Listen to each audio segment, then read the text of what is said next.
Halo teman-teman, setelah mempelajari fungsi injektif dan fungsi surjektif, sekarang kita akan membahas jenis fungsi yang menggabungkan kedua konsep tersebut, yaitu fungsi bijektif. Nah, fungsi bijektif merupakan fungsi yang bersifat injektif sekaligus surjektif, sehingga setiap elemen pada domain dan kodomain memiliki pasangan yang tepat.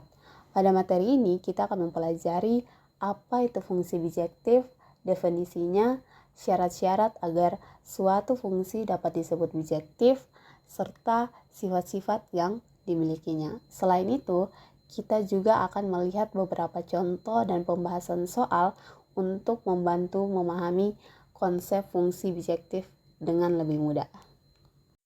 Apa itu fungsi bijektif? Fungsi bijektif adalah fungsi yang bersifat injektif dan surjektif sekaligus, yang artinya setiap elemen pada domain memiliki tepat satu pasangan di kodomain, dan setiap elemen pada kodomain juga memiliki tepat satu pasangan dari domain.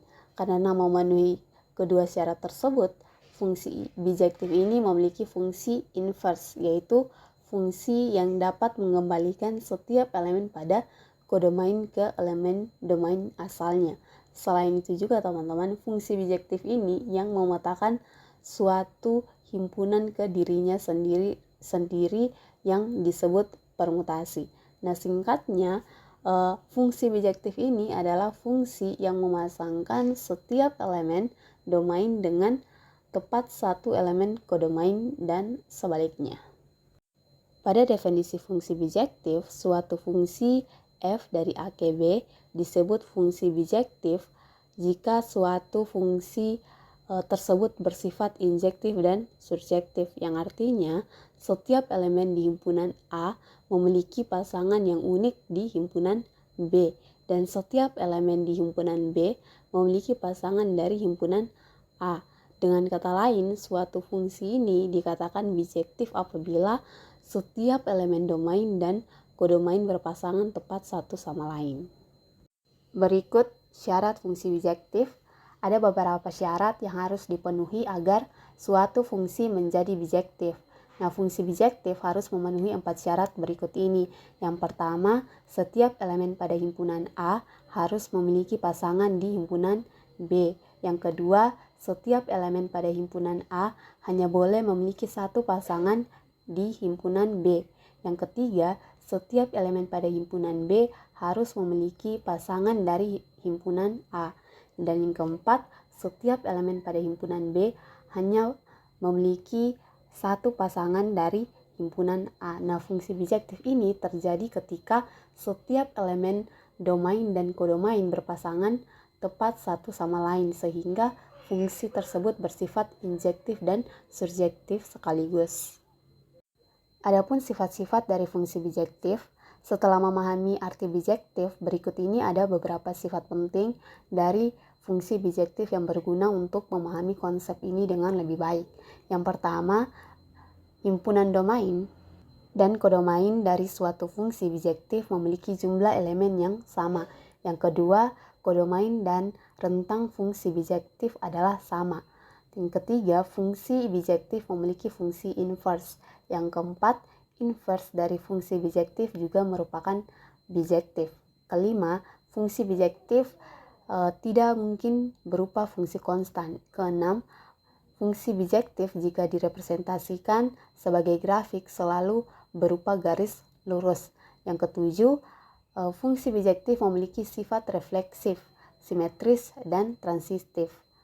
Dan yang kedelapan, komposisi dari bijektif F dari G juga merupakan fungsi bijektif. Jika F dan G adalah fungsi bijektif, maka F komposisi G juga merupakan bijektif. Kita masuk pada contoh. Pada gambar ini teman-teman perhatikan himpunan A sama dengan A, B, dan C yang merupakan domain.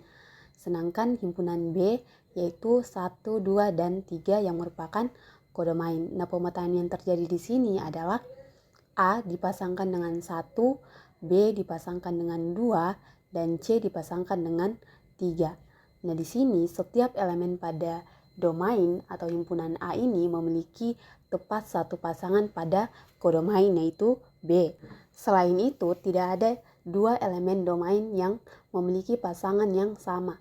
Di sisi lain, setiap elemen pada kodomain B juga memiliki tepat satu pasangan dari domain, yaitu A. Ada elemen pada kodomain yang tidak mendapatkan pasangan karena setiap elemen domain memiliki pasangan yang berbeda dan setiap elemen kodomain memiliki pasangan dari domain. Maka fungsi tersebut merupakan fungsi bijektif. Jadi pada gambar ini merupakan fungsi bijektif karena setiap elemen pada domain dan kodomain berpasangan tepat satu sama lain. Dengan demikian teman-teman, fungsi tersebut memenuhi sifat injektif dan surjektif sekaligus.